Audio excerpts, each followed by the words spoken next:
Surprise! It's the Friday Bingo. Bingo Roundup with Greg. Hello. Eowyn and I brought Greg into bingo Mhm. today, and Yeah. I bet a lot of you don't know that Greg has written a lot of apps for WikiTree, and I know that I use quite a few of your apps. I use the DNA citation tool constantly because I Oh, think I could get a citation done for 4 to 5 people in 1 minute. And yeah. if I had to go and create it myself. So I use that one a lot. I actually like the game too. Greg Oh, has done good. a game for Hmm. WikiTree for our ancestors as well. This is going to be a really jam-packed hour because Greg is going to demo everything live as we go. So Yes. the bingo card is posted up in the chat. Definitely bring that up. Greg's app page is also in the chat. We'll keep updating the chat with the apps that he's talking about online when he shares his screen. But let's go ahead and, I don't know, turn it over to Greg. Okay. Well then, maybe I'll start with the. Let me find my sharing screen right here. Entire screen. Let's go with that. And boom. There we go. So you've put the link to my apps page, right? We have. You have. And Okay. there it is again. Yeah. And if you're on my profile, I actually have the link on my profile as well. So you can always find it from there. And at the last minute, Sandy said, well, I couldn't find the Fandoku app because it's not on your apps page. And then I realized that I hadn't actually added a category for all of the tree apps that I've created. So I've created them at the top. And so the last one shouldn't say fan chart. And only two of them have the right graphic and none of them have the right links yet. But as soon as I get a free moment when Sandy's not looking, I will fix the links and make it work. But anyways, welcome everyone, and thanks Sandy and Eowyn for inviting me here to take part in bingo. I just have to remember to leave enough time to actually play bingo. So if you've watched me on the live cast, you know I have the tendency to divert into all different directions and whatever. So stop me when you need me to. But so the first category there is tree apps. And so I thought that we'll start. The easiest way to get to tree apps, of course, is not from my page, but from your own profile. So we'll start with my profile just because that was the easiest one for me to get to. And if I use the tree apps from there, then I'm not worried about sharing my stuff. So when you first go into tree apps from your profile, it'll open up the last app that you worked on. And if you haven't been playing around with different apps, then the default is the couples dynamic tree now, I believe, or it's one of the dynamic tree, either the vanilla dynamic tree or the couples dynamic tree. Those are the default ones. The one that I want to start with though is the fan chart. So I had created a fan chart app. It wasn't the very first app that I created, but it was one of the first ones. And Chris Ferriolo gets the distinction of the one who asked me or challenged me to create this. So he said, I bet you can't create a fan chart. Oh. Because what was it? Family Search had just come out with one, and it looked pretty impressive, but WikiTree didn't have one. So he challenged me to make one. So challenge accepted. So it's been a standalone app, which all apps were for the longest time. But then this past year, when we had Hacktoberfest in October, and I and a bunch of other programmers got together and we created apps, and a bunch of people worked on browser extensions. Then we took the apps that we created and put them in the place that's now called the tree apps area. So I've reprogrammed the fan chart so it would fit there, so it would be integrated not even easier into WikiTree. And so you just have to choose fan chart, and then it builds out to 5 generations your fan chart. And if you have pictures, photos of your ancestors, you get them as well for free, which is pretty nice. And I think that we need to mention that the tree apps button on your profile, I think a lot of people just kind of see it, but don't read it or realize what it is and where it goes and what it does. It's a button there that Mhm. I bet, again, a lot of you are not clicking on. And when you click on that button, it's going to give you various options of what you can do and manipulate the view of your tree. Mm-hmm.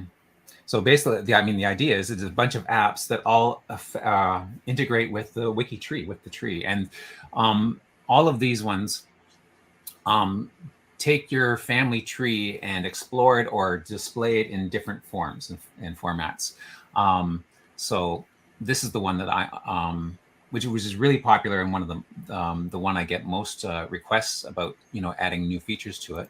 To use it, I've got this most of my apps, I have this little ribbon up top, which allows you to change things. So especially if you've got a nice long screen, sometimes making it just a semicircle allows you to adjust it and sort of maximize the widescreen. If your screen is a little square, then the regular fan looking or the full circle version may be what you prefer. Oh, that's right. And you're manipulating that. You're moving it around with just your mouse, right? I am. So I'm just grabbing. I'm just grabbing on the space with my mouse and then holding it down and then just dragging it around.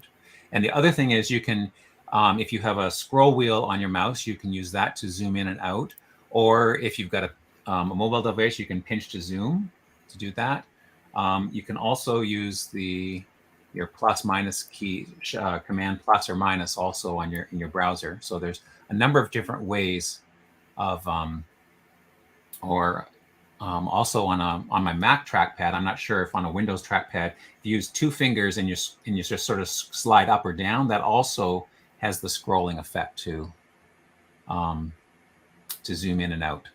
So you can do that. And then if you want to more generations, I'm going to go back to the semicircle myself right here. And while he's doing that, I just want to point out for those of you with kiddos, every kiddo in school seems to have some type of family tree project they need done. And I can't tell you how many people I have said, go to the tree apps, go to this chart on WikiTree and let your kid, print it out. They still need to know who the ancestors are. As a child, when I had to do mine, and I'm not going to date myself, but it was a very long time ago. It was little boxes, and I had to draw and everything. This is fantastic for reports. And if any of you go to do seminars on WikiTree, or you're members of local genealogy societies and you want to show off WikiTree, these are the cool things to bring with you to show off. Okay. Go ahead, Greg. Yeah, no, that's great. So the other thing I should talk about though is the settings. So in the top right corner is the gears, and all of the apps, or many of the apps, have settings, and I've got them arranged in different tabs. And the names one is the one I have opens up by default, so you can change the name. I usually leave it at first name at birth and the last name at birth, but if you prefer the married name, then you can change it to that. Now, because my French Canadian side, the women don't change their last name, so that you wouldn't see much difference there. But if you looked over on my Irish Scottish side, the paternal side, you'll see the names have changed. And that's only a few people there. So that's not as dramatic to show, to demonstrate on this particular chart. I think most genealogists prefer the last name at birth, myself. But you never know, because sometimes people do. We run into it in all the other sites, especially. They will put the woman's married name when it really should be last name at birth in the other site. So this is kind of a way to weed that out too, and kind of look at it instantly. So many of us are visual, and we need to actually see it like this and go, oh, okay, that's not really her name. Let me go search for her last name at birth, her maiden name. Yeah. But I think that these tools, for those that are visual and like to see how the ancestors are plotted out and look at it, especially with the pictures, this is fantastic. Excellent. Thank you.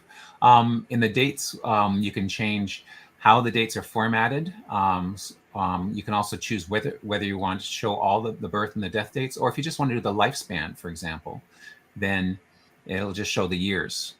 So if you need to, shrink up a little space or whatever, or if you have a mixture of dates, for example, say some you have specific dates and some you don't have, and you just don't want them all to look, you want them to look more the same, what's one of the options. And likewise, you can turn on or off the locations. The one thing I don't have in this version that I have in the standalone is the ability to add marriage dates and location. And I do intend to add that feature in the Tree Apps version, but I just haven't had a chance to get around to it yet. But one of the things, if you do show the locations, let me just put the birth one back on, is you can choose what kind of location you want. So if you can put in the whole location as entered, or you can choose to just put in, say, the region and the country, which would be like the state and the country or the province and the country if you wanted to. So you'll see all of mine turn to Ontario, Canada, or Quebec, Canada. And then again, you can control whether you want photos or not. I have this feature here that limits the photos to the first so many generations, because most people don't have photos past, say, well, 5. Most, if you're really lucky, if you've got photos at the 6th generation, I think. And then the fun thing is the way to colorize, so by default, it's colored by generation, but you could color it by, say, great grandparents. And then if you do that, then you see the sections of by the grandparents, which is kind of neat. That is cool, because it'll go up instead of more, just this way. Yeah. And if you don't like pastels and you want to use my favorite shade of green, then you can do that. Or you can alternate, if you alternate those colors, that's not very dramatic. Let's go back to generation. Let's see if that's more dramatic. It's all very shady. I don't know, but you can see the font has changed colors, so there's a bit of a variety there. And then the last thing is the highlights, and for that, you can actually highlight things like your X chromosome inheritance. So, that's cool. So the X chromosome is only passed on from mother to child, or no, wait a second. Mothers pass it on to all their children. Fathers pass it on to their daughters, but there's no father to son, because father to son, they pass on a Y chromosome, not the X. So if people are matching on the X chromosome, then there's a limited number of cells on this fan chart that you actually could have received that. So you can limit your search to just these highlighted ancestors. And since that's pretty tricky for people to remember, this is one way to easily see that. You could do the same thing with mitochondrial, which will be just up the maternal line, or the Y up the paternal line. And the other thing is, if you want to see which ancestors on your fan chart you've already done DNA confirmations for. Yeah, that would be great. Oh, wow. Oh, and cool. There you go. You've got it.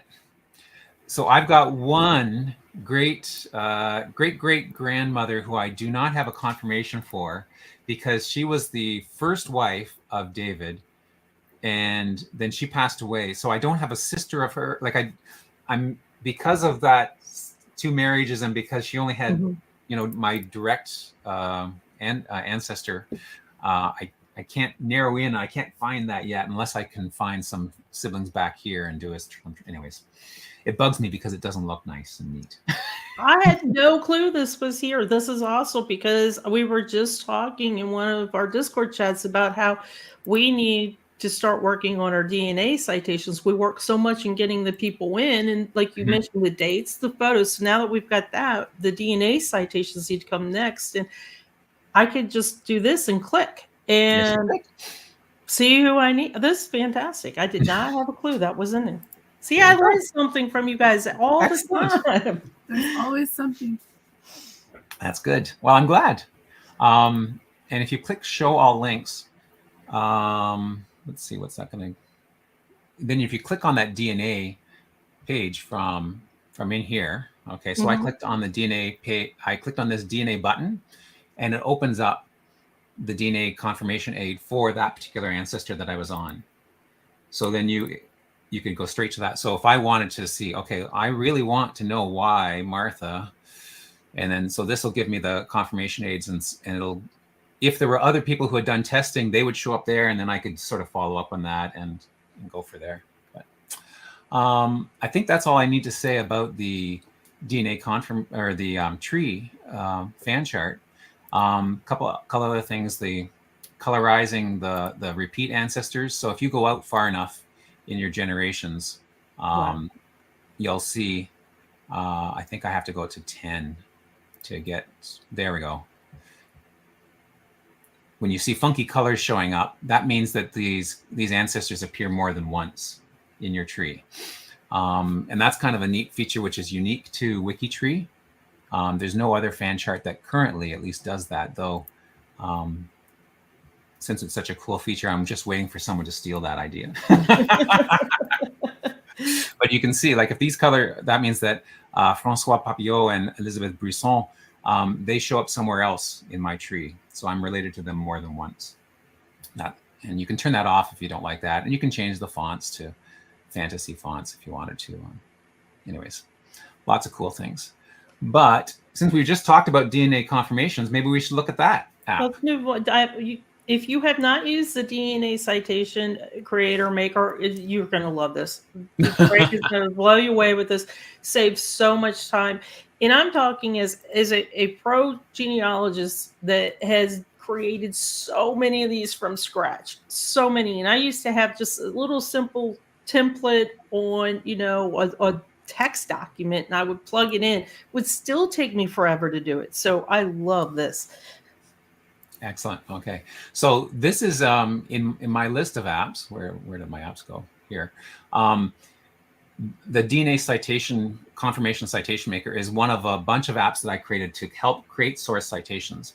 And of course, creating a DNA source citation is tricky because there's so many bits and pieces you have to put in. So just like a regular, like a birth citation, you have to put, a date and a place and where the document came from and all that sort of stuff. With a DNA citation, you have to put down which testing company had the DNA match, how many centimorgans, how large the match was, how many segments attached, and what's the relationship between the people and the most recent common ancestors. So there's a lot of information to pack there.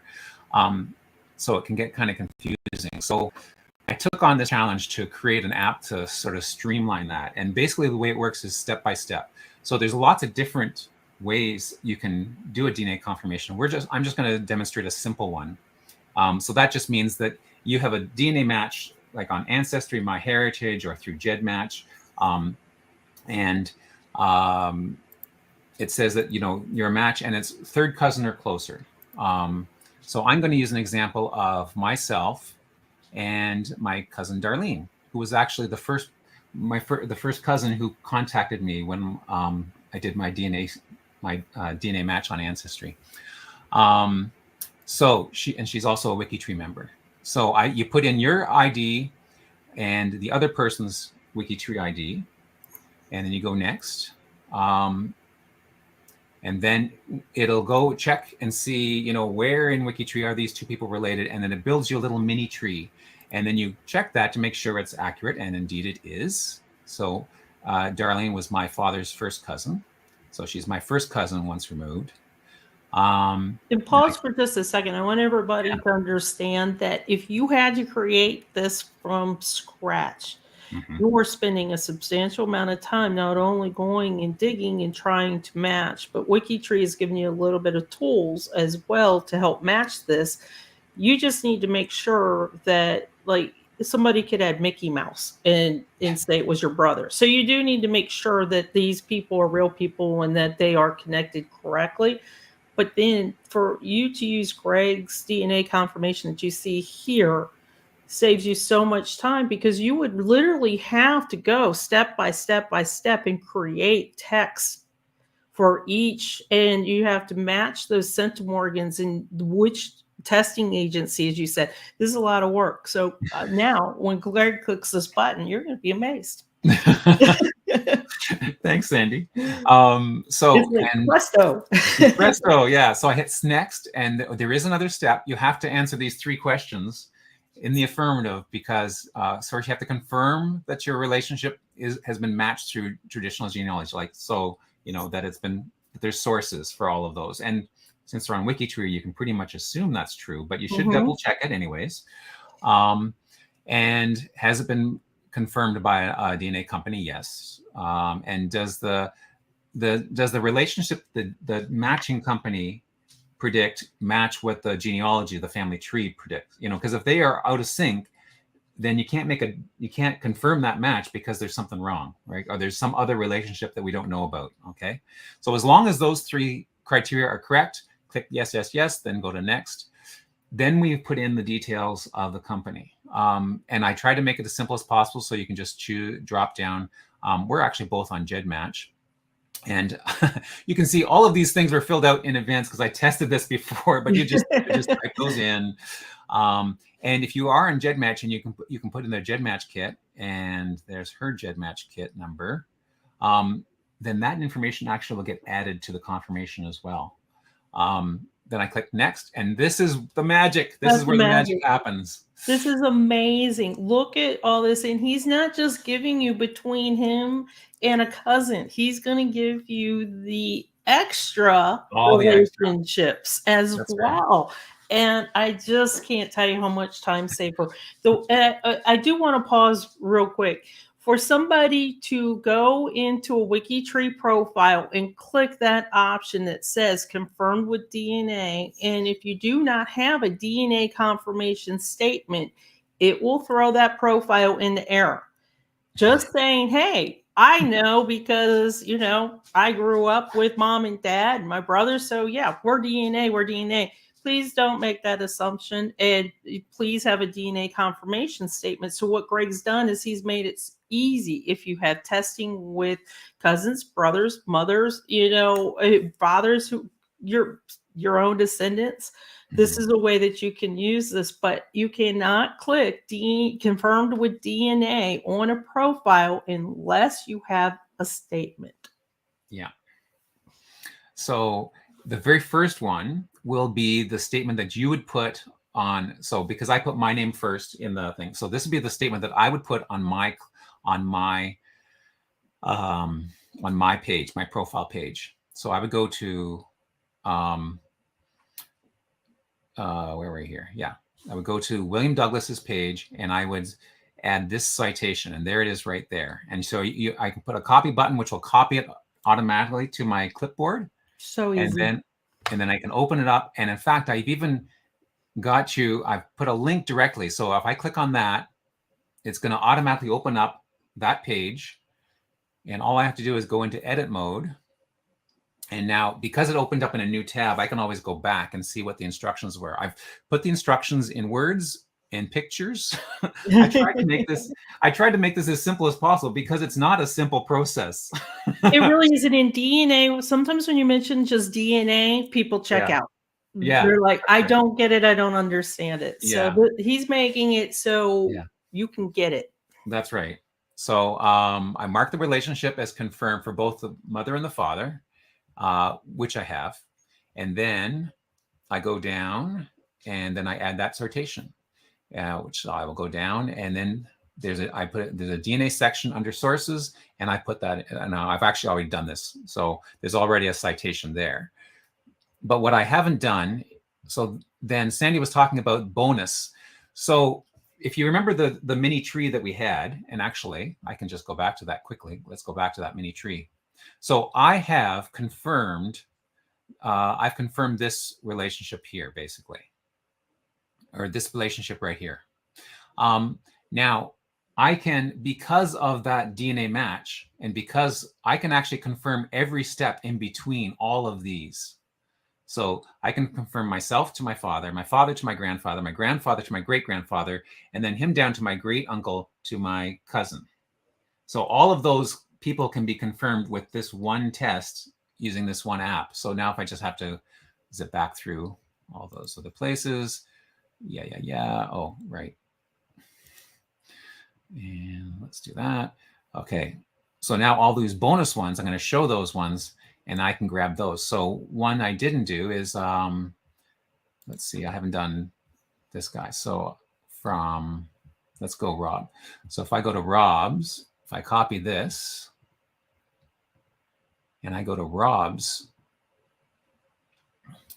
see, under sources, I have his birth and I find it great, but I don't have the confirmation. So I'm going to do that.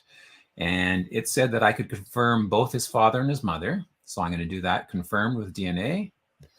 I'm going to go down here. Greg's doing that. I will mention Karen brought up, how do I do a DNA confirmation for living people who don't want to be public, I can tell you what I do, and I'll see if Greg does the same.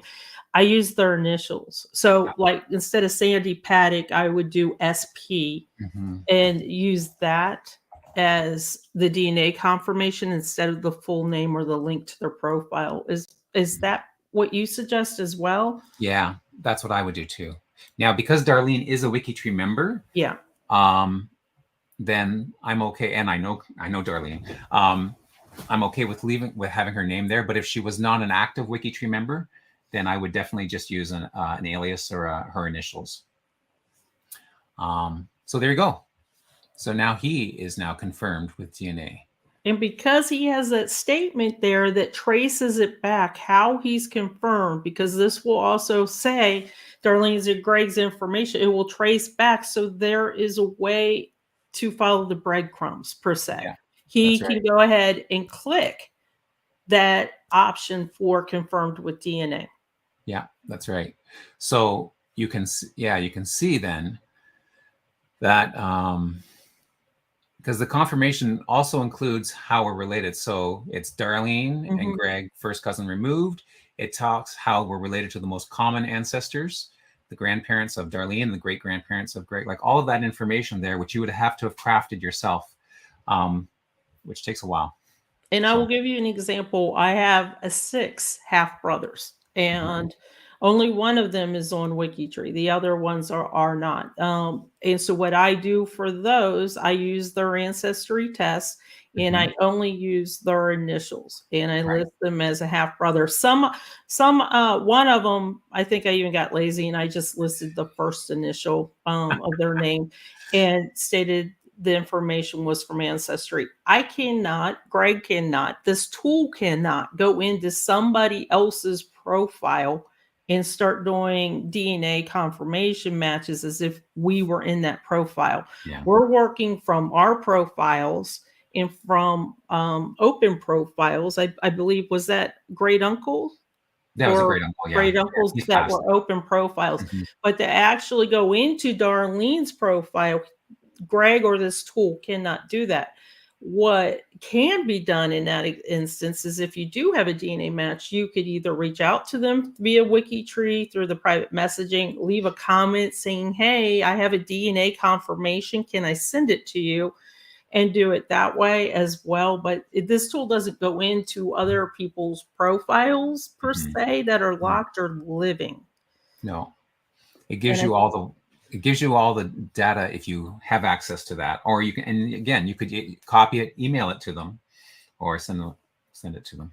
And because I want to bring this up because Susan brought up two questions. Like, I don't think you can add a DNA test info to profile people who haven't activated their profiles. You really can't, because you can't have access to their profile. Their profile is locked, so you can't really do that.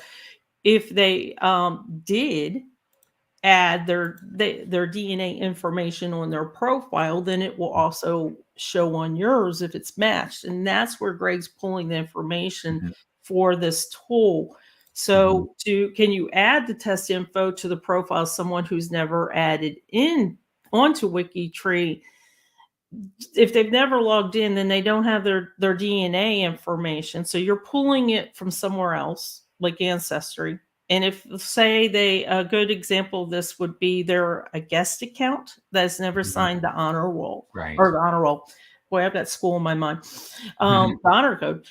Then you can't really do much with their profile on their profile. But if you have their information, say, on a testing company, you can use what I would do, their initials.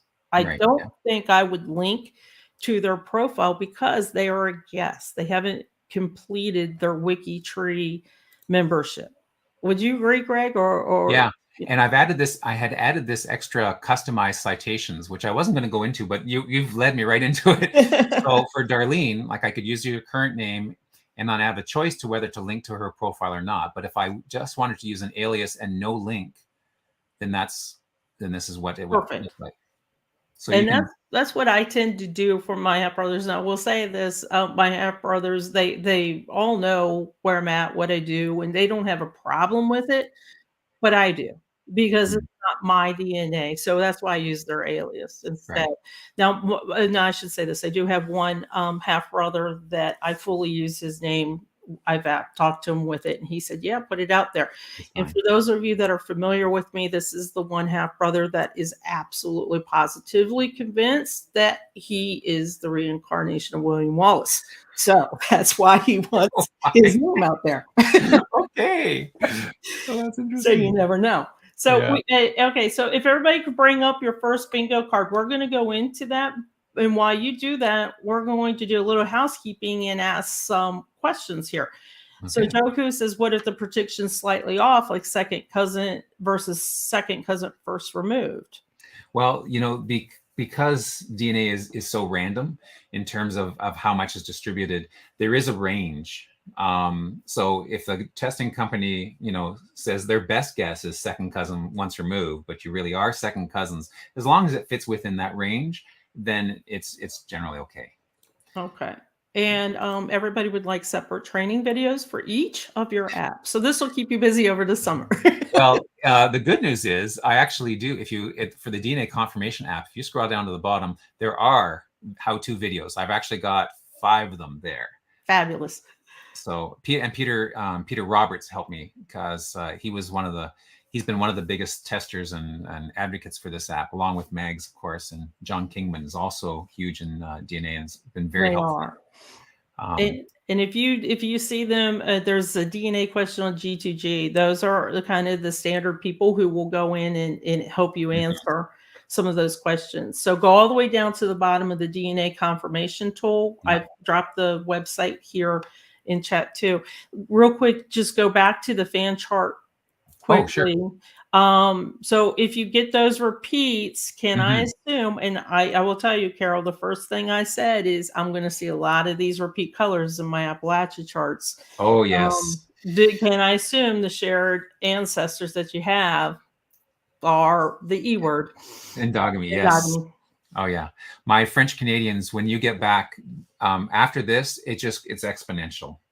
Because at the first level, I have 2 or 4 shared repeats, and then I have 26 in the next level, and then it's in the hundreds. Yeah. Because we're talking the founding of Quebec, and there wasn't that many people around, and they got very friendly. And very cold during the winters. Very cold. Yeah, lots of kids. Okay, and let's see. So, here's another one. How to do a DNA confirmation for living people? Don't we be? I think we mentioned that Greg has the option for alias in his DNA confirmation. Yeah, and you can actually, if you don't pick that for some reason accidentally, when you copy it over to your own profile, just remove the name and just use the initials. Like I said, sometimes I will use the first initial only. I know who I'm talking about. Most people will figure it out long after I'm gone who I'm talking about when I mention half brother, because everybody has a different first name.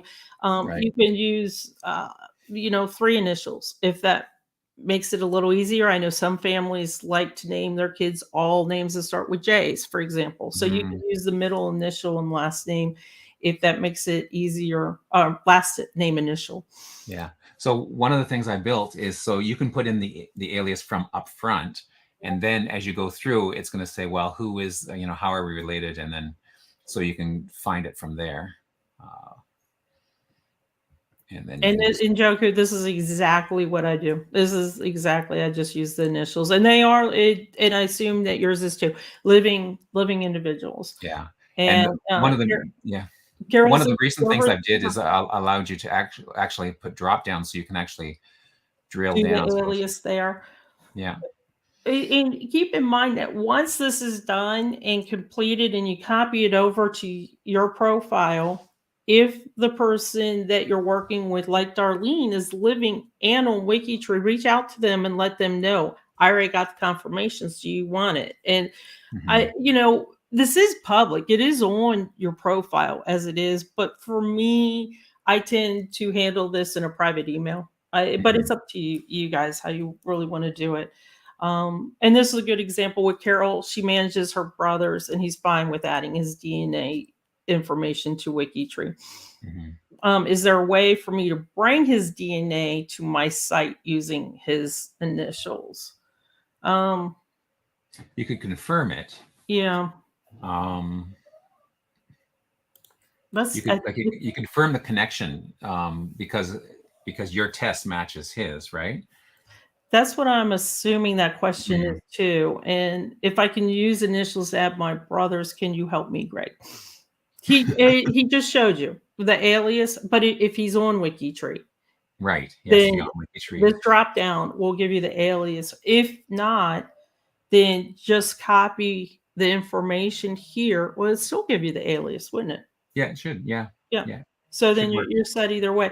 But Carol, trust me, whenever you copy any information from the citation tool over to your profile, when you're editing and looking at it, you could just take out his name and just leave his initials. It's really kind of that simple. If you accidentally had all his name, he's not on WikiTree. Same thing, alias. Great, he's giving you the alias. Yeah, you can make DNA confirmations with us. With the second, if the second person isn't on WikiTree, you've got a match, so you can use that match to confirm your half of the tree. And in fact, you could confirm your half of the tree and then part of the tree down to them up until where you run out of WikiTree people. And I will tell you, Carol, because I've got lots of cousins who don't have. I haven't filled all their information down, right? So I go as far as I can, and then I stop.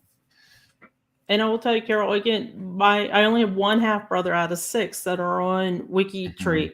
Go to my page, look under the sources, because I keep all my DNA confirmations under sources. Look under sources, and you'll see exactly how I have it. I just use their initials, 5 of them, and my biological father and my mother are not on WikiTree. They're not WikiTreeers, I should say. They are on WikiTree, but they're not WikiTreeers. Right. So if you look at my profile, you'll see exactly what I've done. And I think that's the example that you are looking at as well.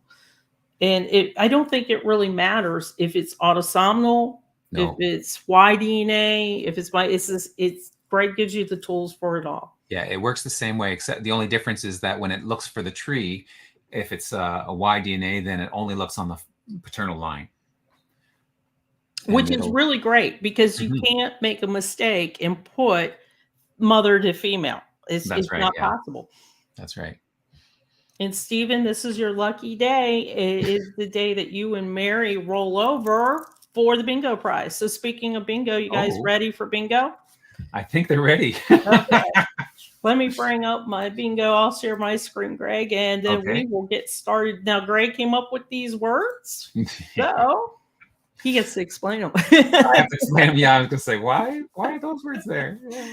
Okay, so again, for bingo, just to remind everybody, you can get it horizontal, diagonal, vertical, if I get my hand motions correct. There is a free space in the middle. Go ahead and click on that now. If you see the free space, you will know that it relates exactly and directly DNA matched to Greg in his musical notes. So go ahead and click on that now. The first person that wins the bingo is the first person that gets one of those all the way across and types bingo in the chat. If you do not type bingo in the chat and you won bingo, I don't know it. So there could be 5 of you that win at the same time. It's kind of the fastest typer goes. And you get a prize, up to $30 prize. And I will tell you, yes, the bingo mug is the most popular item in the WikiTree store. Excellent. Okay, ready to go. And we're going to go pretty quick, guys, because we got lots more good stuff to show and demo with Greg. Fantastic. Fantastic. And I think I said that a lot. So it's fabulous in that fan. I'm telling you, as soon as I get done with bingo, I'm going straight to the fan and look at my DNA citations. There you go. Photos. You can show your photos on your fan chart or in other apps too that are created. The fan chart. Okay. This is perfect. Okay. And you can choose whatever palette you want. I'm telling you, I'm seeing when you were playing with the colors, I can see so many kids using this for school reports. Oh, yes, that's right. Yeah, there we go. They're talking about the colors. Yeah. And for those of the chart, I think that there's confusion over the Y-DNA. I'm not sure why, but Greg's app works with all DNA. Yeah. The citation maker works with all DNA. I don't discriminate. Generations. Yeah. All the apps, you can choose how many generations to show. So. And this will be curious to see what most people end up showing a lot. I can tell you again, I'm going to go back to that school project. We were required to show to our grandparents. When my son did it, I guess about 5 years ago, he was required to go to great grandparents and beyond. And I think it's because of technology now. Before, we used to have to call our grandparents and ask them. Yeah, that's right. Places. Yeah. You can customize which ones you show.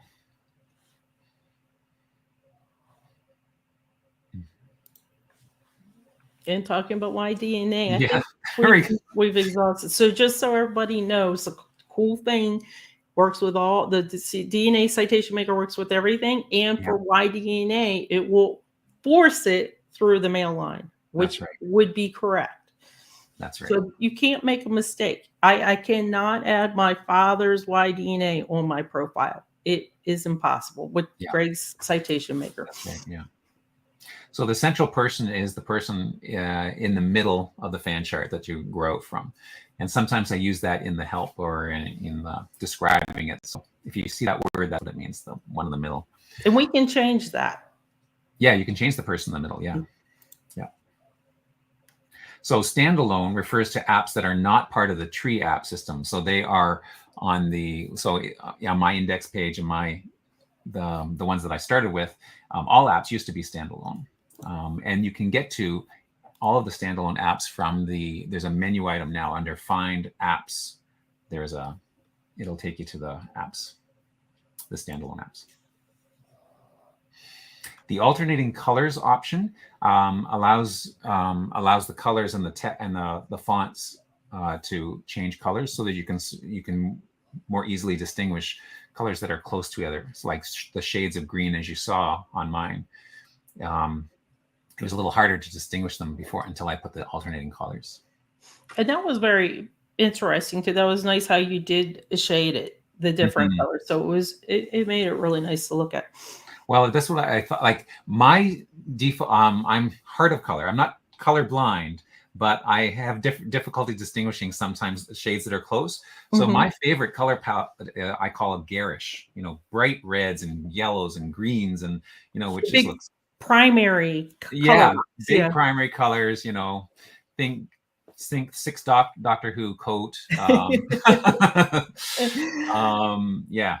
Oh. But I've come to realize that lots of people like more muted colors or more gentle on the eyes. We have got it bingo. I love it. Already. That was quick. That was really quick. And I love that we've got a bingo. And yes, I will say that this is an Appalachia Project member as well. So congrats. And a fellow Georgian, I might add too. So congratulations, Cindy. I am really thrilled that you won bingo. Let me tell you how to get your prize. The prize, you're going to email Eowyn at this email address and tell her that you won the bingo, one of the bingos with Greg in his apps. She will get you the information to the store. The store is also a really tiny link at the top of our Friday Night Bingo page, a space page as well. But there are hats, there are shirts, long sleeve, short sleeve, there are bags, tote bags, and there are mugs. And I will tell you, this is the most popular mug. But I needed to warn everybody, if you want this mug, you need to tell, if you know already, you want to mention the all black one. There is a black and white one that this is white.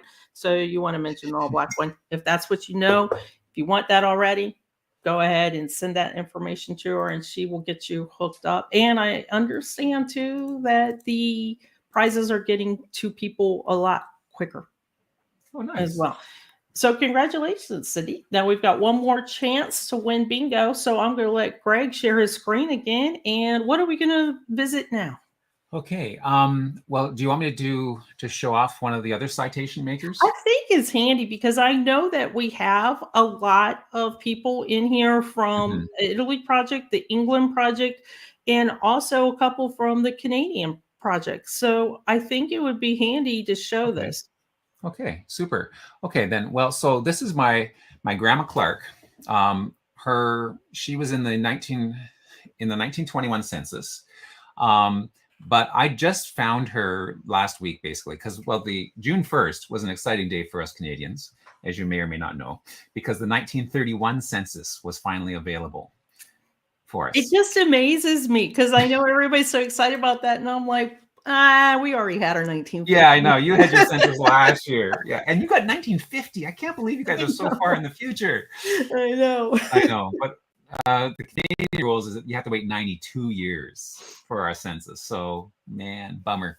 And then there were some technical difficulties too. It took a lot, like trying to access the site on June 1st was painful. And it hasn't been indexed, or at least as far as I know, it hasn't been fully indexed yet. So you have to actually know where to find it.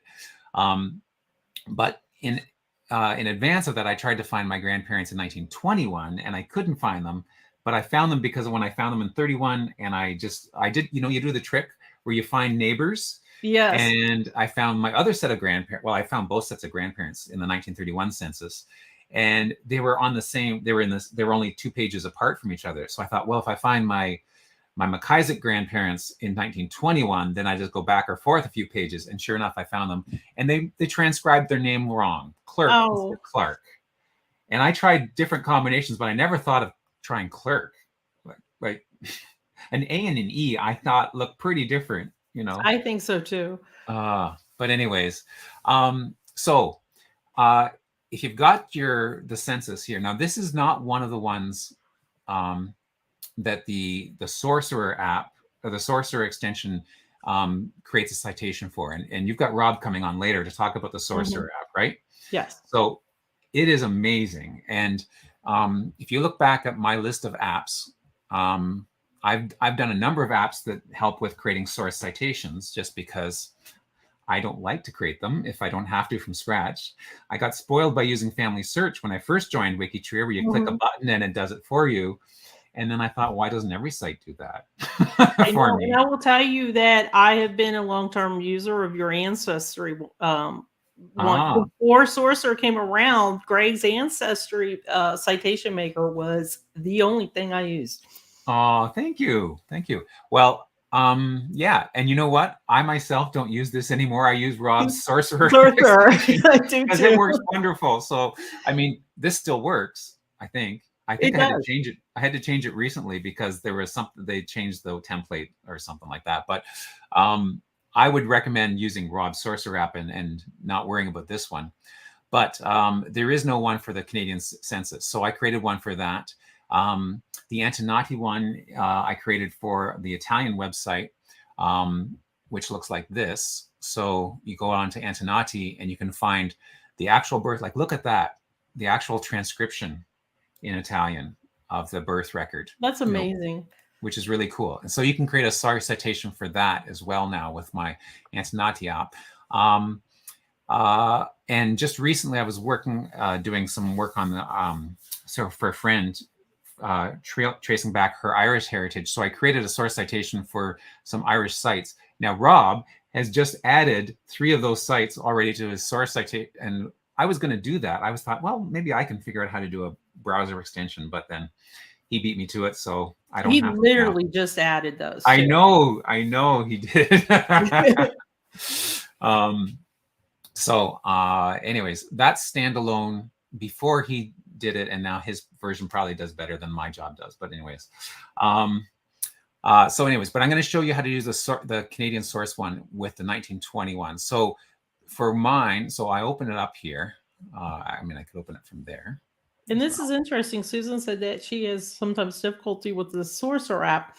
And I do know that she's on a Mac as well, but she uses your Canadian census citation paper instead. So if for any reason the Sorcerer app doesn't work for you, Greg has given you great options. Yeah.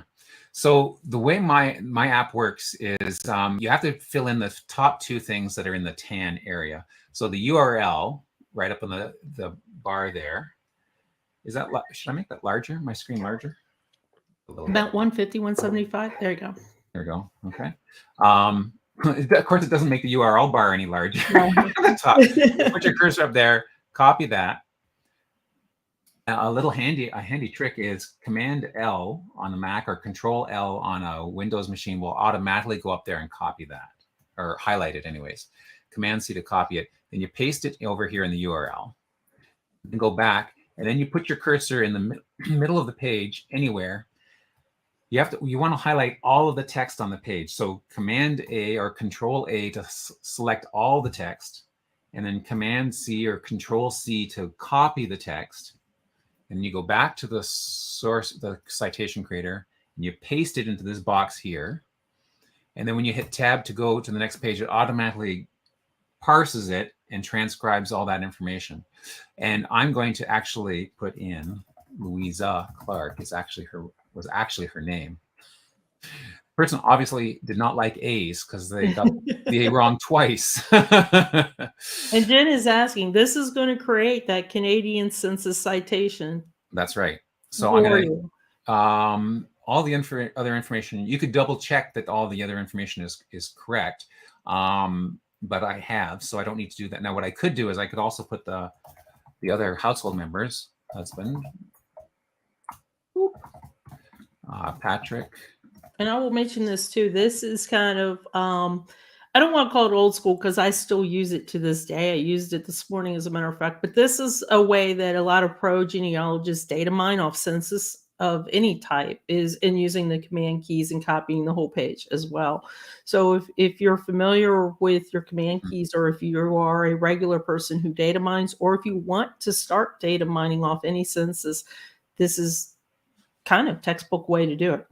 Yeah. So I just hit the compile button, and there you have your magic citation. So and there you go, Jen. So the census citation is there for the Canadian. Yeah.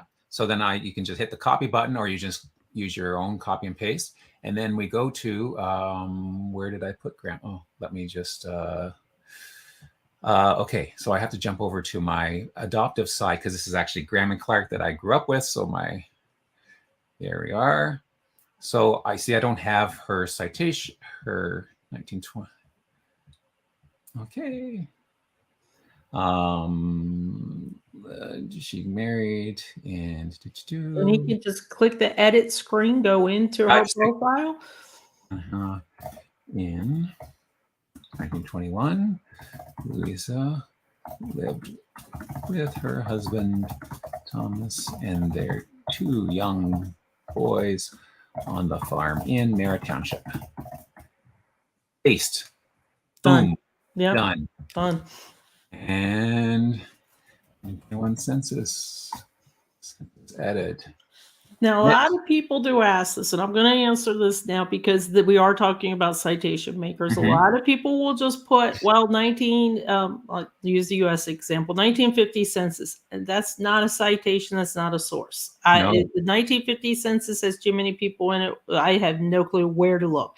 You could put 1950 census, Georgia. Still not a citation, not a source. I don't know where to go. Some people will list all the text. They will list the district. They will list the area. They will list everything, but not include the link. Technically, that is a source, but we're in the modern age. So why not include the link?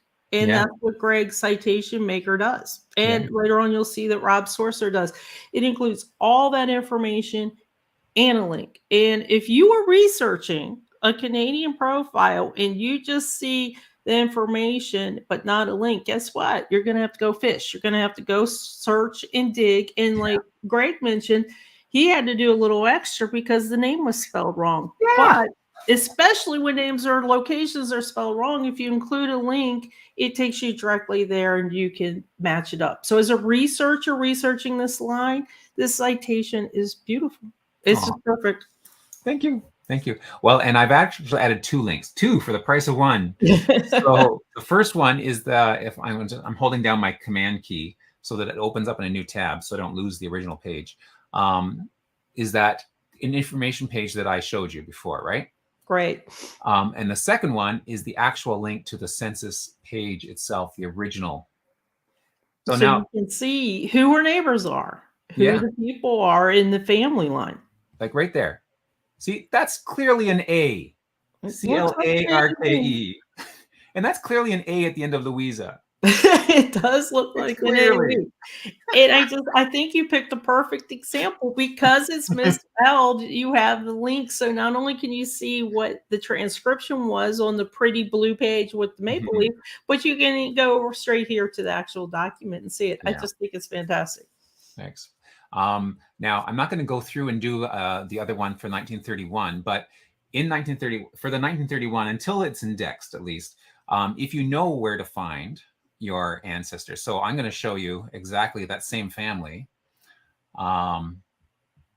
which is right. What is it? Clarke, there we are. Now, in this one, they left off the E. Apparently, they're having trouble spelling it the same way that we thought. And that you probably see often, and that you That, could probably manipulate your search. yeah. So But there's Thomas.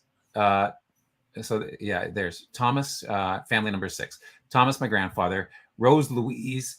Rose Louise was my grandmother's full name. Rose Lou. I've never heard anyone call her Lou, so that's interesting. that was new. Yeah. And then Patrick, and then John Thomas. So there they are, right there. So if you're using my Canadian Census app to do this one, the trick you have to use, you have to open up this information panel here, so that the information here gets included when you do the the citation. So if I were to change this, that's And then Karen had a question. How do you know which sites have permalinks? permalinks.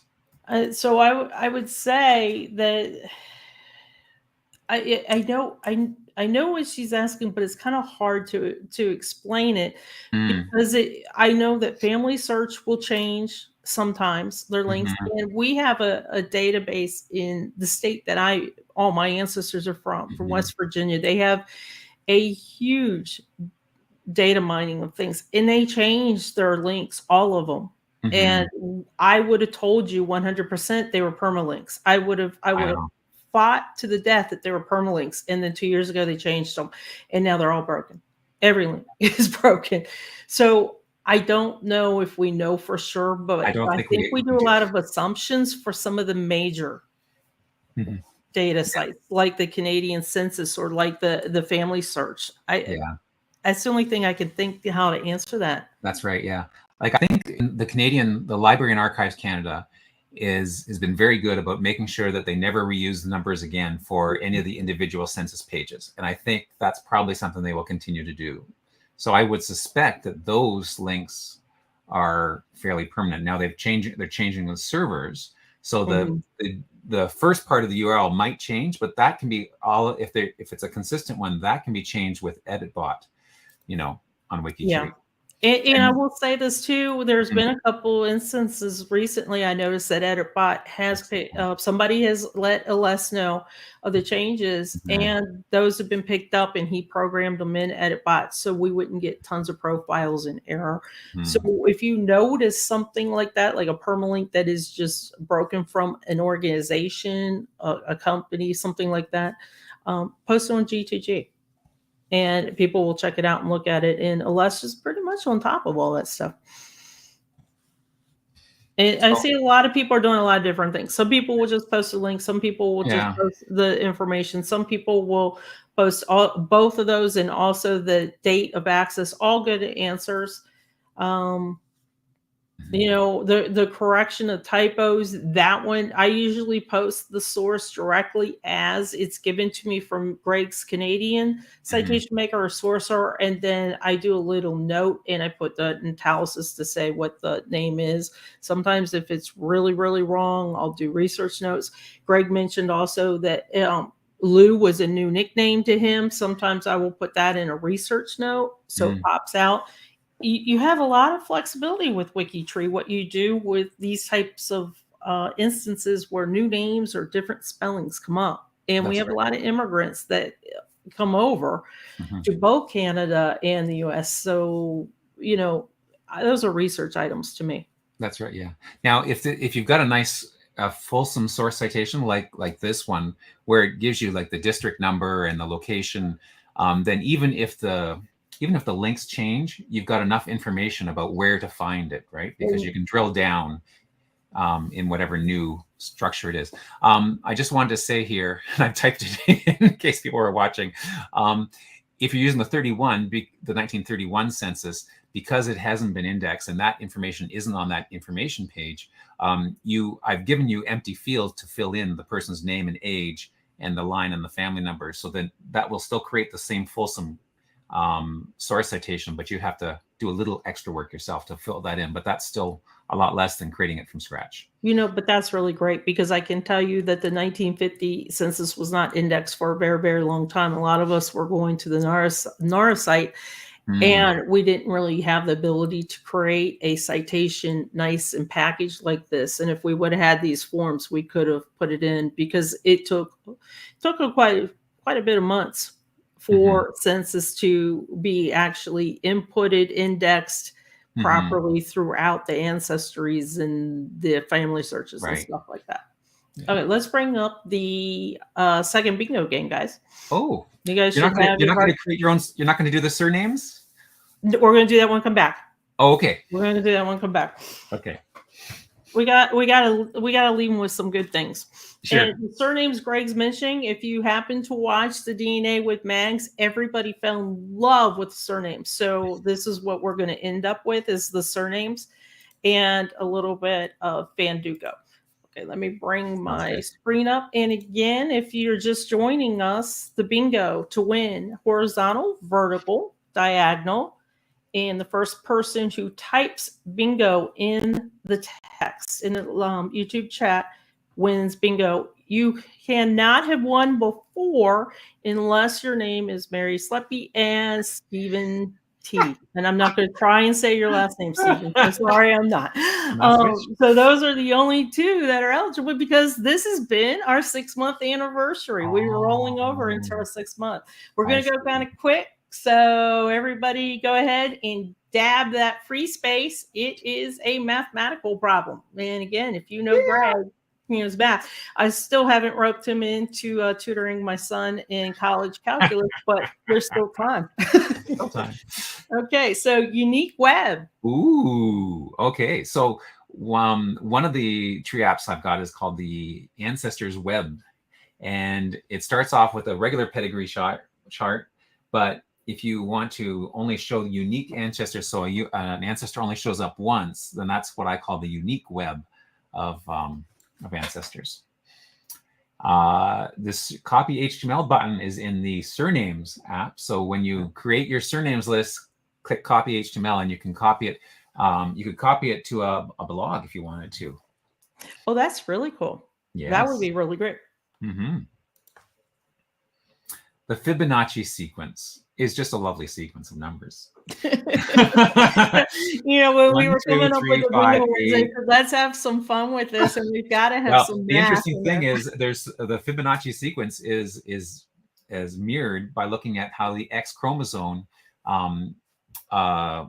is propagated, because it uses a Fibonacci. If you count the number of people at each ring, they form a Fibonacci sequence. So it starts with 1, 2, 3, and you get the next number by adding the 2 previous numbers. So 2 plus 3 gives you 5, 3 plus 5 gives you 8, 5 plus 8 gives you 13, which is the next one, and then you can keep on going. And Greg will be going grocery shopping with me next and keeping a rolling total of what I purchased, so I'm not surprised at the checkout.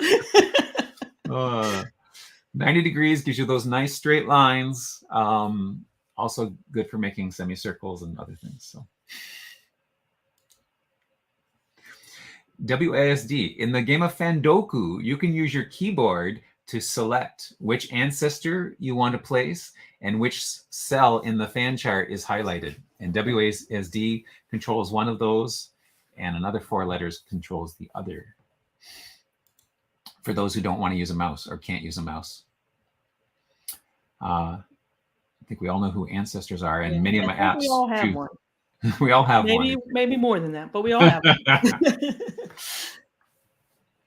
A fractal tree. I haven't got to show that one off, but it's sort. If you think of a regular family tree, it starts when you start at the middle. You go, the father and the mother are on this side, and then you go out this way, and it looks like an H, and then it goes, and it's a fractal because it keeps on repeating, but it's the same basic pattern, getting larger and larger and larger. It's I think it's very cool looking.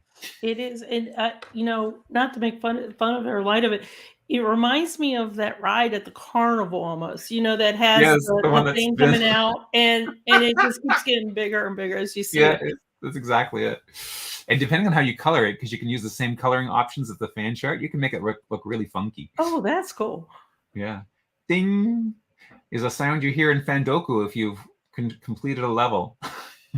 And when you came out with Fandugo, I think I was talking to Mindy. Mindy showed it to me first, and I was talking about it, and I said, "Make it go further, make it go further out." Well, I did actually add a couple levels to it. You can go to 5 or 6, no 6 now, I think.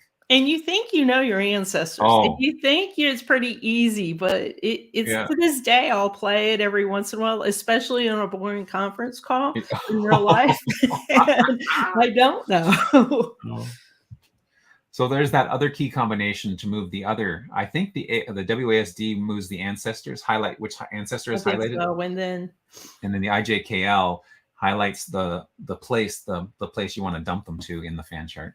And what's fabulous about this is, again, you're giving us options if we don't have the mouse. That's right. Yeah.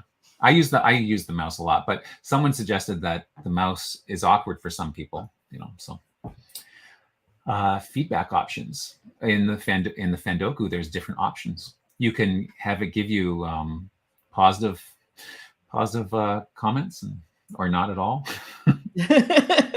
I don't have it doing snarky comments. Oh, good. I was going to ask you, please tell me it doesn't say, what? You don't know? It's not like carrot weather. DNA confirmation. We talked a lot about that in the first half, didn't we? We did. And definitely, everybody, I want all of you all after this to go check out the DNA confirmation on your fan chart. And then once you figure out who you need to add from that fan chart, then go straight to the DNA confirmation app. It's so easy. Hi. 3.1415926. And I guess since we're having fun with our Friday roundup, we should mention pie and mags and blueberry. Oh yes, exactly. That's right. Well, in programming the fan chart, I had to use pi a lot to create all those angles. Like I actually did need to use all that trig that you learned in high school that you never think you're going to use. Well, I knew I was going to use it, but I haven't used it yet. If I made you program the fan chart, you'd have to. Applause. You can have the Fandoku applaud you when you're finished.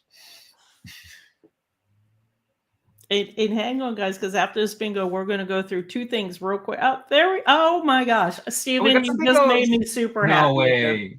You made me super, super happy with this because this was the rollover day. And I actually was going to wait till next bingo. And Eowyn came in and gave her rubber stamp and said, let's do it today. So, Stephen, you are the proud second winner of bingo. Excellent. And Mary Sleppy too there. Wait, oh no, sorry, yeah, Mary got it. Yeah. Thank you. Sorry, Stephen, come back. Mary, you got it. That is so crazy. Both of you got bingo. I know. And both of you got bingo on the same day, same time, 6 months ago. So Mary, sorry, Stephen, I'm so sorry to get you so excited, and you'll have to come back. That's all I can say. So but Mary, only one person wins? One person wins per game. Oh. And so then let me go ahead then and tell you, Mary, go ahead and email Eowyn and let her know that you are our official second winner of bingo with Greg. That is so fabulous. Congratulations, Mary. That is cool. That was very, very cool. So sorry about that, Stephen. Sorry, Mary. We got it. Mary's first. I got it. I saw you. Yeah, great point. But I thought that anyone who got bingo on that word won a prize. They should. I would have given out more prizes. So congratulations, Mary. I can't tell you. I'm still thrilled that you and Stephen were neck and neck there because you guys were with us from 6 months ago when we had our very, very first one. And I appreciate all of you joining us. And I really appreciate Mary and Stephen hanging in there with us for all this time. Okay, real quick then. Okay. What are we going to show, Greg? Which one? You're going to share your screen because you're going to add surnames to your profile. Okay, let me go ahead and stop and start again.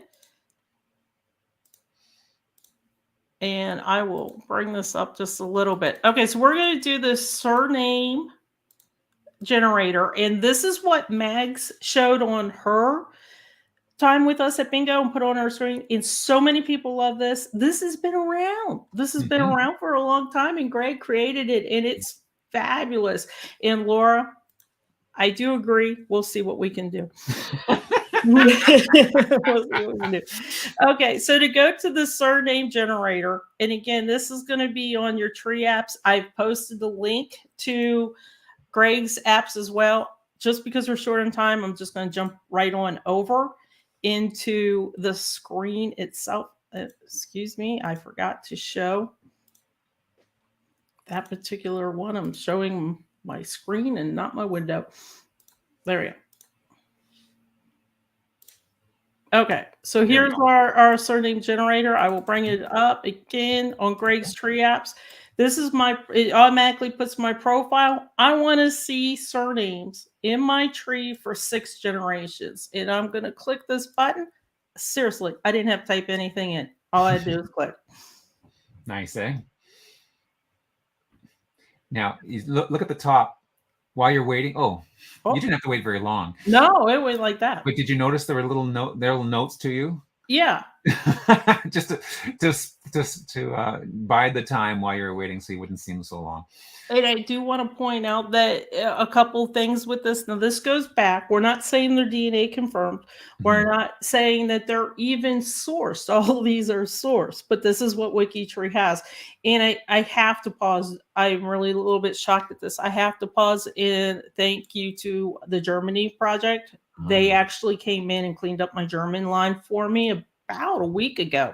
Wow. And I have this because of them, because of Flo and his research party that he had and the Germany line. Okay, so now there's a couple different options I can do. I'm just going to scroll down real quick, though. These are my compact names that I have. And Joku said that this seems a little bit useless. And this may, especially if you have a lot of shared names, familiar names. And the reason why I can see this with mine being a little weird and silly is because of this particular name here, the Hammocks. If you were anywhere near Virginia and West Virginia, the Hammock name is number 1, hands down, probably the most popular name in those states. It is silly how many Hammocks I have in there. But it's important to me because it also will show in conjunction with the Gregorys. And you cannot have a Hammock without a Gregory, and you cannot have a Gregory without a Dodrell. If you know your own ancestry, this is why the surname is so cool.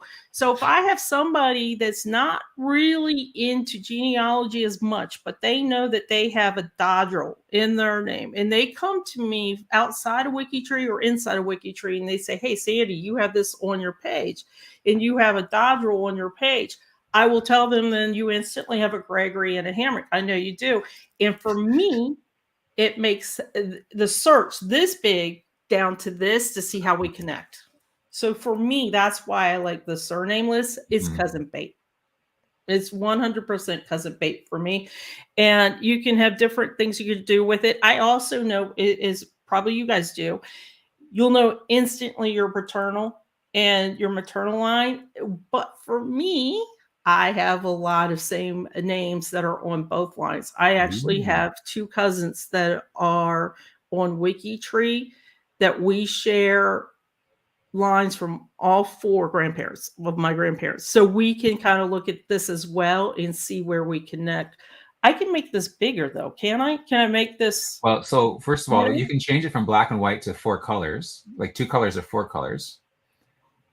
And then that color codes by grandparent, which you said for you isn't going to be, might not be helpful. But you see, you have got 2 Bennetts there. You've got a pink Bennett and a blue Bennett. I'm not surprised, and that would be that would be my endogamy as well. Yeah. And my endogamy, and the reason I think why my line is a little bit more compact than some others is that endogamy. Right. Yeah. So the other thing you can do with this is, along with color coding it, you can sort it by, if you sort it by color, then basically it puts it in grandparent formation. And to me, this is so beneficial, especially for those that might be adopted and you don't know all your names and you're still looking for them, or for those that do have the endogamy in your family line and you might not know all the names because there might be some missing DNA people that you're looking at. I can tell you for my own line, I was missing DNA for many years until they tested on Ancestry and this list got bigger. But also, this is handy if you're like my husband, he will only research his paternal line. He will not research his maternal line because most people have already done it. Oh. So this is handy for him as well. Right. The other thing, if you want to sort it by generation, that's then you can sort of see how the names, go back in time or when they first introduced to your tree. And again, this is very interesting. If you look at my second generation, I only had one name for the longest time. And if you're adoptee, that's probably going to be the case. You might find one name, you might not find two names. A lot of times for adoptees, you can find sometimes the mother's name a lot quicker before you find the father's name. So there's a lot of ways that you can use this for research. It's cousin bait. It's ways that you can keep track of who you found and who you haven't. And it's also ways to try and bring in more people into your research. Yeah. And the last thing that you might want to do is if you go to the extended view, then it shows not only the names, but it also gives you a link to the Where's my extended view? Go up top. Yep. Detailed view. Oh, there detailed. Then you get the list, the link to the most distant ancestor. And this is also fabulous. I like seeing the list. I like seeing who they are. And I will tell you that I have used this particular view as well to check out my DNA confirmations. It's not as easy now that I know that I've got the fan chart, but I will sometimes come to this view to make sure that I'll click on each of these individuals and say, do I have the DNA confirmation on them as I work through? I also, a big tip, and I'm going to tell you this is a big tip, especially as we head into the sorcerer bingo later on, I will also use this as a roundabout way to look at my CC7 and Connectathon. Nice. And if I have some empty branches here, to me, I like seeing the visual colors. I will click on a name that I pretty much know I need to add more to without going through the CC7 route and add it to my Connectathon. I need to add this. Yeah. To answer Tabor's question, yes, you can start the surname generator on any profile. So that opening screen, by default, it uses who you're logged in as the opening, but you can type over top of that and change it to anyone else's. And now I'm thinking I need to use this maybe somehow in my one place study and maybe find the oldest person. Yeah. There. If you change it from the generation to just back to color by, if you scroll up and change, if you scroll up. Let's see. So right now it's giving you a link to each of those ancestors, but if you change to sort by color, for example, not subsort, or just this one. No, sort by color there. Okay. Yeah. Then you only get a surname once, and what it gives you is a link to their from the earliest to the latest occurrence. So cut right, for example, right? The earliest cut right in your tree was in 1849. Or no, the most recent one is 1849. Yeah. The earliest one was Sebastian cut right. At 1846. So a lot of times we're asked that too. Well, we're asked what is the most distant relation in that particular surname. It's one thing to be asked, what's your oldest ancestor?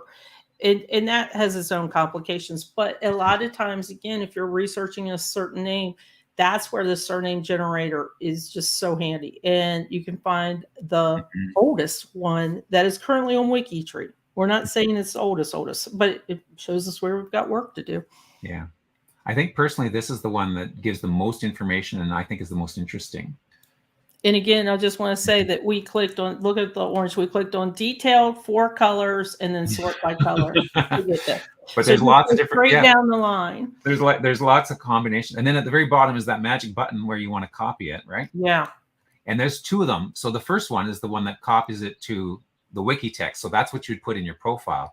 But the one that came up in the bingo game, the copy HTML, you can use that if you want to copy it to just a regular web page or a blog.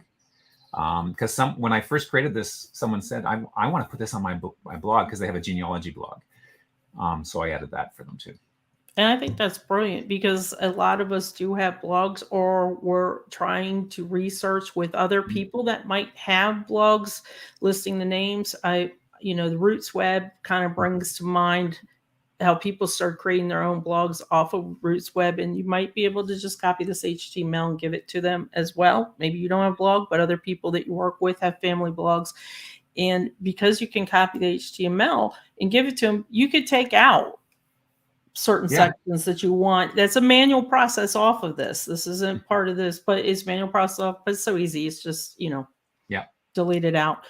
But it gives you a lot of ideas. And I just am fascinated by this because I know my lines, like everybody else probably knows your lines, and you probably know that if you have a certain name, then you've got this other name that's going to connect to them.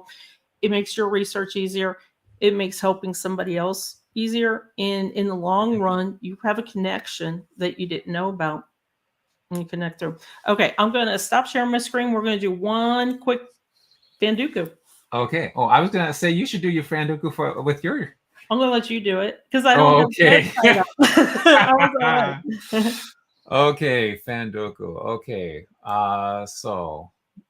It's in my tree apps.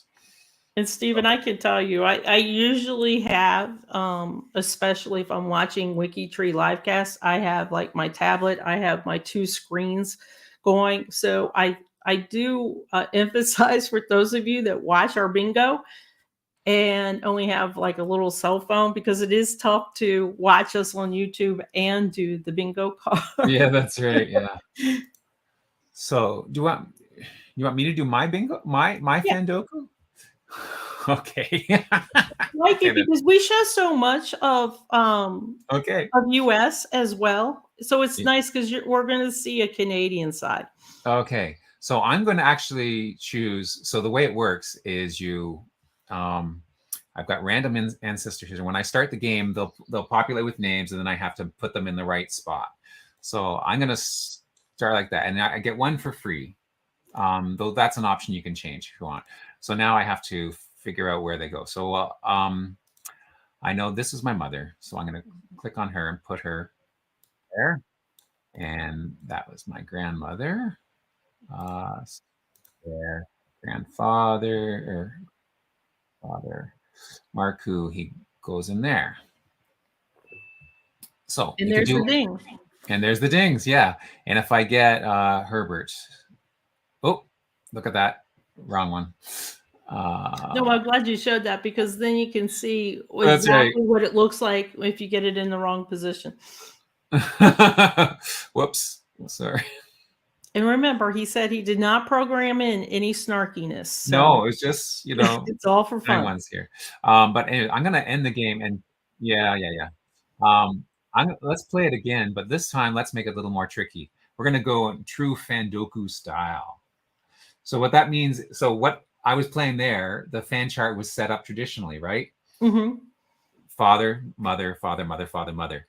But in Fanduku, just like in Sudoku, the numbers can be mixed up. There's always you always use the numbers 1 to 9, but they're not always in the same order. They're somewhere there, but they're not necessarily in the same order. So in this case, now what I will do is I will add the gender color just to make it a little easier.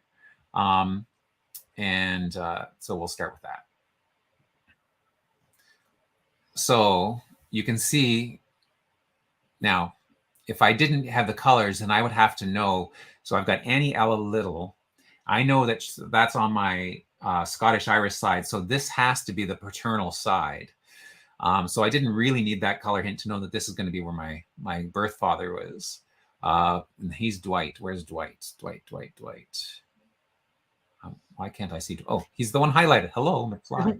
And if you guys have children that are probably middle school, high school, this is kind of a fun way to get them involved in genealogy, but also knowing who their ancestors are. And you can throw in a little tip or hint or idea or story about each one. Yeah.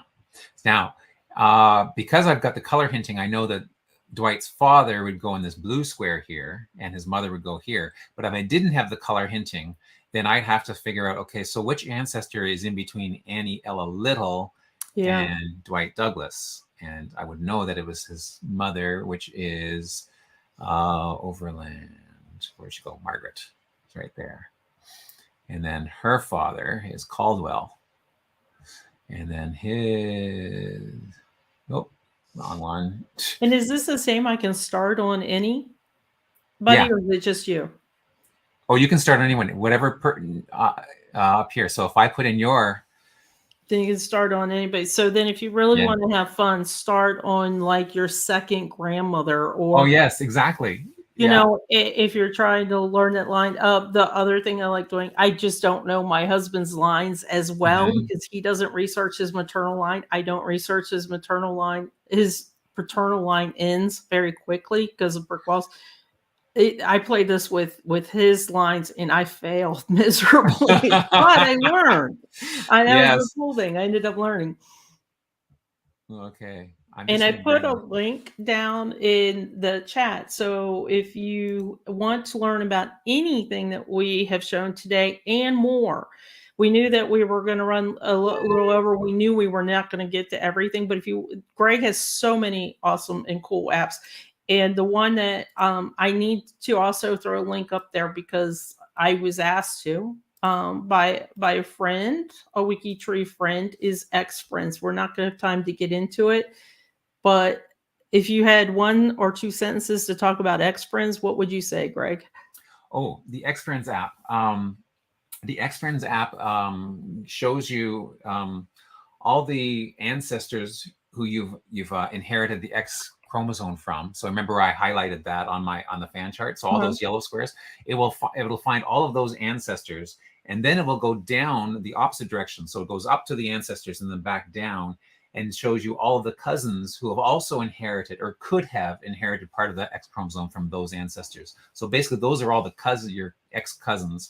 So if you do DNA matching, if you're trying to find other matches to the X chromosome, those are the people you should check out. And I will tell you that the reason why this came up, and I had to have a little light bulb moment over my head. There is a gentleman named James that has a one-place study, and in Italy. And it was interesting. We were chatting back and forth on email, and it was because of endogamy in Italy. And I go, wait. That's an Appalachian thing. That's not an Italy thing. No, that's right. No, Sandy, that is an Italy thing too.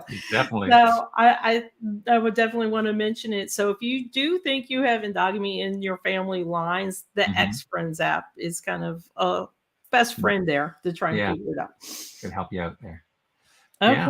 I think we've answered all the questions. I know Tabor mentioned that some of the links aren't working. We kind of know that. I threw that on Greg. All of the tree apps one, I just put those in the last couple minutes, and I didn't have time to change the links from I copied and pasted my fan chart picture. So give them some time after the bingo, and within half an hour, those will work, Tabor. I promise. And I really appreciate you guys hanging in here too with us, because this is fascinating. You guys see Greg so much around WikiTree. And we look, know we see you over during time. October. We see you Saturday Roundup, but I don't think you all knew how many cool apps that he has that we could be using to try and fix our research, help our one-place studies, our one-name studies, get cousin bait. The DNA citation maker is just gold. It's just gold. So it's nice to see a different side of you, Greg. Oh, thank you. Well, and I guess if we want to see you again, we got to be same place, different time tomorrow. Yes, 10 o'clock on Saturday, which is tomorrow, isn't it? Yeah, I know this week went. I think the Spanish profiles of the week, right? Mm-hmm. So I better start practicing my Spanish pronunciation. Yes, I'm glad that you're doing it. I will be watching and not making fun or corrections. I promise. I will be trying to see if Mags mentions a certain word, though, but we'll see. Oh, well, yeah, it's almost guaranteed. Yeah. Well, thanks, Greg, and thanks everybody problem. for joining us. Eowyn had to just step out for a quick bit, but we'll see everybody back with Rob later on today. If you were watching live, thank you for being here. If you were watching after we were live, we appreciate you as well. And don't forget, with Bingo, we work with all the projects, all the sub-projects, and including the apps. So I hope you learned everything that Greg showed today was a benefit. I know it was for me. Oh, good. And we'll see you later on. Bye, guys. See you later. Bye.